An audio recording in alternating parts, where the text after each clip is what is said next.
السلام علیکم۔ بزم حرف و حکمت فار یو میں ایک بار پھر آپ سب کو خوش آمدید۔ ایک نئی صبح ایک نئے ٹاپک کے ساتھ آپ کے سامنے حاضر ہیں۔ انٹرمیڈیٹ سال دوم حصہ نظم، نعت رسول مقبول صلی اللہ علیہ وسلم کی تشریح آپ کے سامنے پیش کی جا رہی ہے۔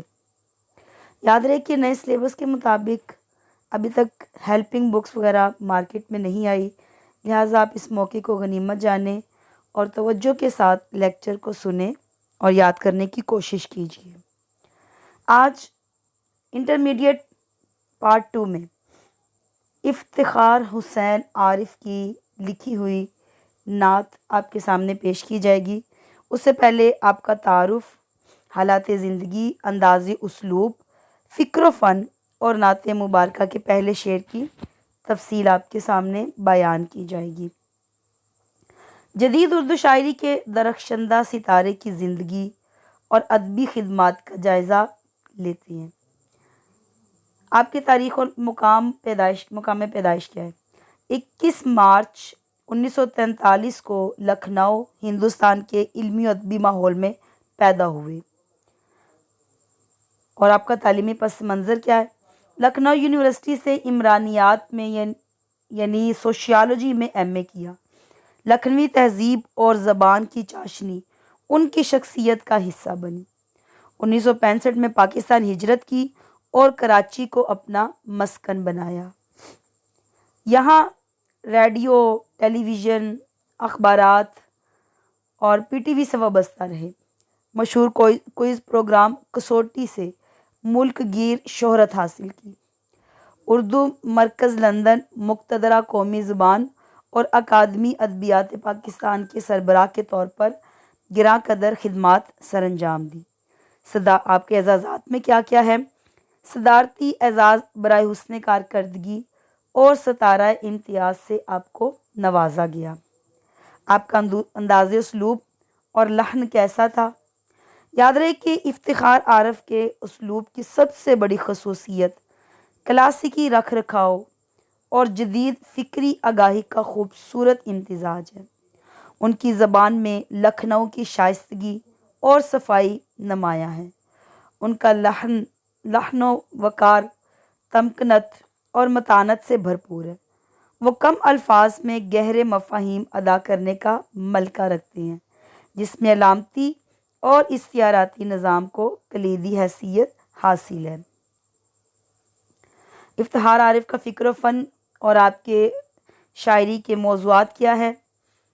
تو آپ کی شاعری کے موضوعات میں واقعہ کربلا، ظلم کے خلاف مقاومت، حق گوئی اور غیرت انسانی کی علامت بن کر ابھرتا ہے۔ اس کے علاوہ آپ کی شاعری میں وطن سے دوری، بے وطنی کا دکھ اور جدید انسان کا کرب و تنہائی ان کے فکری سفر کا نمایاں حصہ ہے۔ سید الانبیاء حضور نبی کریم صلی اللہ علیہ وسلم سے والہانہ عقیدت اور احترام ان کی نعتوں اور مجموعی شاعری کی روح تصور کیا جاتا ہے۔ آپ کی اہم تصانیف میں مہر دو نیم جو کہ 1983 میں شائع ہوئی اور افتخار عارف کا پہلا شعری مجموعہ ہے، جس نے اردو ادب میں مقبولیت کے نئے ریکارڈ قائم کیے اور ان کی پہچان بنا۔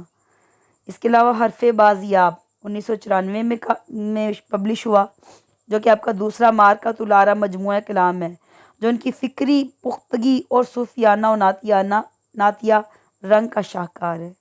جہان معلوم 2005 میں، شہر و علم کے دروازے پر 2006 میں، اور ان کے بعد کے مجموعے جن میں نعت، مناقب اور سچائی کا عالمگیر پیغام ملتا ہے۔ کتاب دل و دنیا 2019 میں، اور کلیات سخن افتخار ان کے تمام کلام کا جامع مجموعہ ہے، جو جدید اردو غزل کا روشن باب تصور کیا جاتا ہے۔ تو اب آپ کے سامنے ان کی سلیبس میں موجود نعت کا پہلا شعر، اس کی فکری، لغوی، قرآنی اور فنی زاویے سے تشریح ملاحظہ کیجیے۔ اس سے پہلے یاد رکھیے نعت کس کو کہتی ہیں؟ نعت نبی کریم صلی اللہ علیہ وسلم کی تعریف کرنے والے کلام کو، نظم کو نعت کہا جاتا ہے۔ یوں تو نعت گوئی ہمارے ہاں بہت زیادہ رواج پائی ہے، لیکن کچھ ایسے شعراء ہیں جن کو نعت گوئی میں بہت زیادہ عروج حاصل ہوا۔ ان کا پہلا شعر ہے: دلوں کے ساتھ جبینے جو خم نہیں کرتے، دلوں کے ساتھ جبینے جو خم نہیں کرتے، وہ پاس مدحت خیر الامم نہیں کرتے۔ مشکل الفاظ کے معنی دیکھ لیجئے۔ جبینے پیشانیاں، جبین کی جمع ہے۔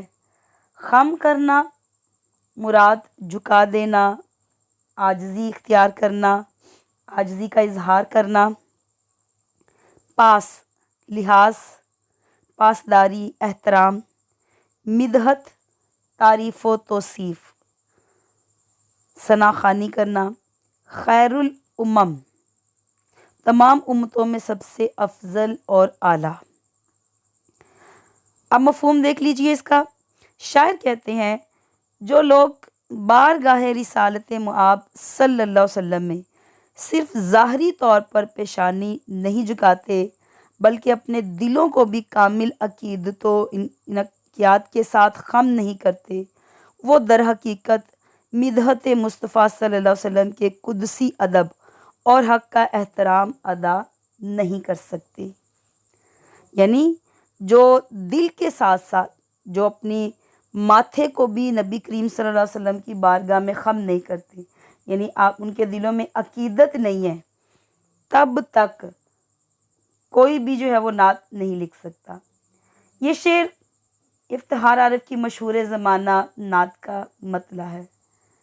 مفہوم یہ کہ حضور اکرم صلی اللہ علیہ وسلم کی نعت گوئی اور تعریف کا حق وہ لوگ ادا نہیں کر سکتے جن کی پیشانیاں اور دل آپ کے سامنے عشق اور اخلاص سے جھکتے نہ ہوں۔ صرف ظاہری سجدے کافی نہیں، جب تک دل کی سچی عقیدت شامل نہ ہو نعت رسول مقبول صلی اللہ علیہ وسلم کا اعزاز نہیں ملتا۔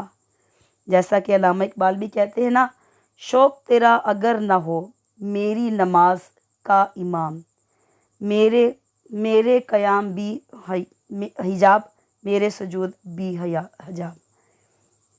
نعت رسول کریم صلی اللہ علیہ وسلم کے لیے صرف زبان کا استعمال یا ظاہری عمل کافی نہیں ہوتا، بلکہ اس کے لیے دل اور ماتھے کا ایک ساتھ عاجزی میں جھکنا بھی ضروری ہوتا ہے۔ اب دیکھیے نا یہاں پہ بھی افتخار عارف اس شعر میں ادب رسالت صلی اللہ علیہ وسلم کے ایک نہایت باریک اور بنیادی نقطے کی نشاندہی کرتے ہیں۔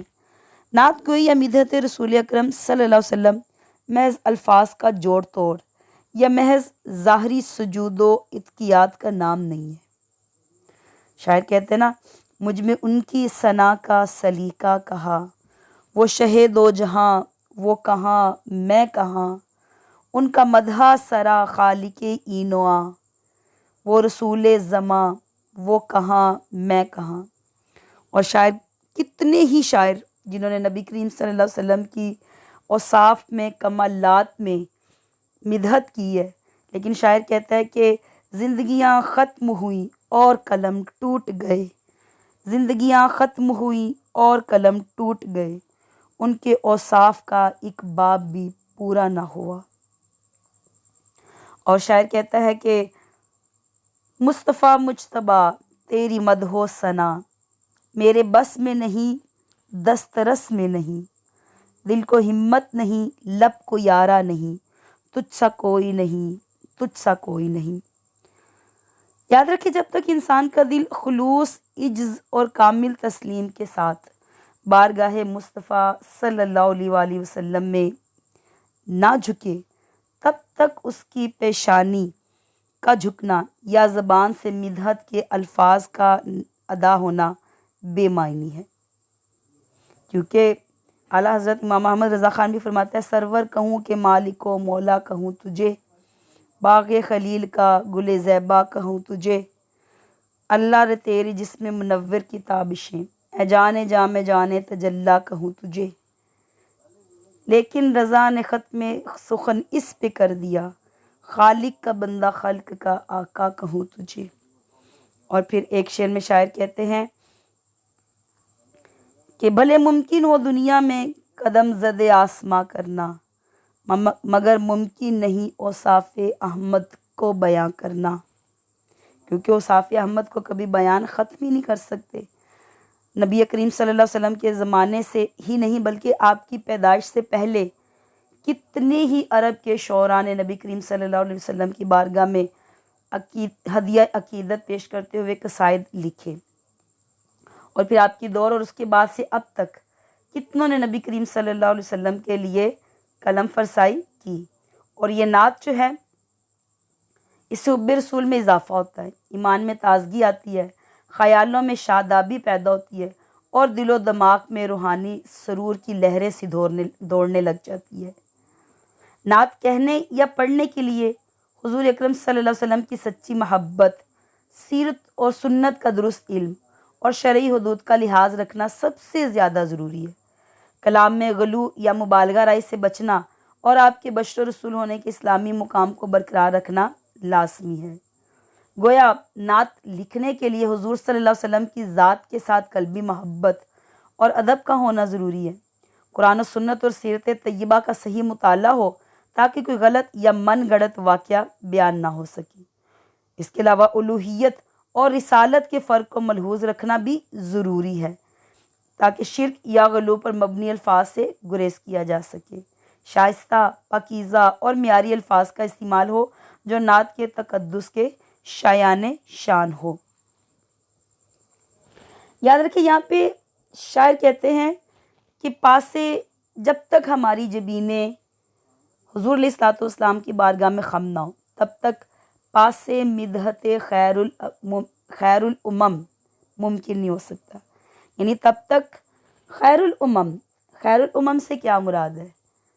خیر الامم یعنی امتوں میں سب سے بہترین امت مراد ہے نبی کریم صلی اللہ علیہ وسلم کی امت، جن کے بارے میں قرآن پاک میں ارشاد ہے کنتم خیر امۃ اخرجت للناس تأمرون بالمعروف وتنہون عن المنکر، کہ تم بہترین امت ہو جو نکالی گئی ہو لوگوں کے لیے، تم نیکی کا حکم دیتے ہو اور برائی سے منع کرتے ہو۔ تو خیر الامم یعنی امتوں میں سب سے افضل امت کے خیر، جو سب سے بہتر انسان ہے، اس کی مدحت مکمل نہیں ہو سکتی۔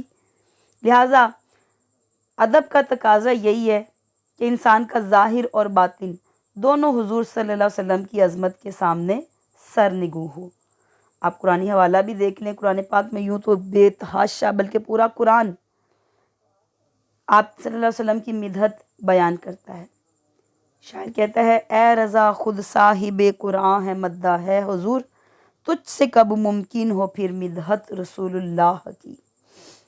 قرآن پاک میں اللہ تعالیٰ نے ارشاد فرمایا لا ترفعوا اصواتکم فوق صوت النبی، اور نبی کریم صلی اللہ علیہ وسلم کی آوازوں سے اونچی اپنی آواز مت کرو۔ اور اسی طرح سے وَرَفَعْنَا لَكَ ذِكْرَكَ یا وَإِنَّكَ لَعَلَىٰ خُلُقٍ عَظِيمٍ، مختلف جو آیات مبارکہ ہے وہ حضور علیہ الصلوۃ والسلام کی مدحت بیان کرتی ہے۔ اور حدیث پاک میں آتا ہے خبردار جسم میں گوشت کا لوتھڑا ہے، اگر وہ درست ہو تو پورا جسم درست ہو، اور یاد رکھو وہ دل ہے۔ معلوم یہ ہوا کہ نعت گوئی کا اصل روح قلبی حضور ہے۔ اس کے علاوہ ظاہرداری اور ریاکاری سے پاک مدحت ہی اصل میں حضور نبی کریم صلی اللہ علیہ وسلم کی بارگاہ میں مقبول ہے۔ اور ہمیں یہ بھی معلوم ہوا کہ نبی کریم صلی اللہ علیہ وسلم تمام امتوں کے لیے سرچشمہ ہدایت اور خیر ہے۔ علامہ اقبال بھی حضور علیہ الصلوۃ والسلام کی شان بیان کرتے ہوئے کہتے ہیں ادب گاہست زیر آسماں از عرش نازک تر، نفس گم کردہ می آید جنید و با یزید اینجا، یعنی آسمان کے نیچے بارگاہ رسالت وہ ادب گاہ ہے جو عرش سے بھی نازک تر ہے، جہاں جنید بغدادی اور با یزید بستامی جیسی پاک ہستیاں بھی سانس روک کر آتی ہیں۔ اور اعلیٰ حضرت فرماتے ہیں خوف نہ رکھ رضا ذرا، تو ہے عبد مصطفیٰ، تیرے لیے امان ہے، تیرے لیے امان ہے۔ اس شعر کے فکری محاسن کون کون سے ہیں؟ یاد رکھیے اس میں صنعت اور تراکیب پائی جاتی ہے، پاس مدحت اور خیر الامم جیسی پروکار ترکیبات کا استعمال ہے۔ اس کے علاوہ اس میں خوبصورت قافیہ خم اور امم کا دل نشیں قافیہ لکھا ہوا ہے، اور یہ بحر ہزج میں روانی اور ترنم کا دلکش احساس پیش کرتی ہے۔ اس کے علاوہ روحانی خوبیاں کون سی ہے؟ مدحت مصطفیٰ صلی اللہ علیہ وسلم کے لیے باطنی طہارت اور سچائی عقیدت کی تاکید کی گئی ہے، اور آپ کو خیر الامم مان کر آپ کے سامنے قلبی عجز کی تعلیم دی گئی ہے۔ اس دعا کے ساتھ کہ اللہ تعالیٰ ہمیں نبی کریم صلی اللہ علیہ وسلم کی غیر مشروط محبت اور لامحدود وفاداری نصیب فرمائے۔ شکریہ۔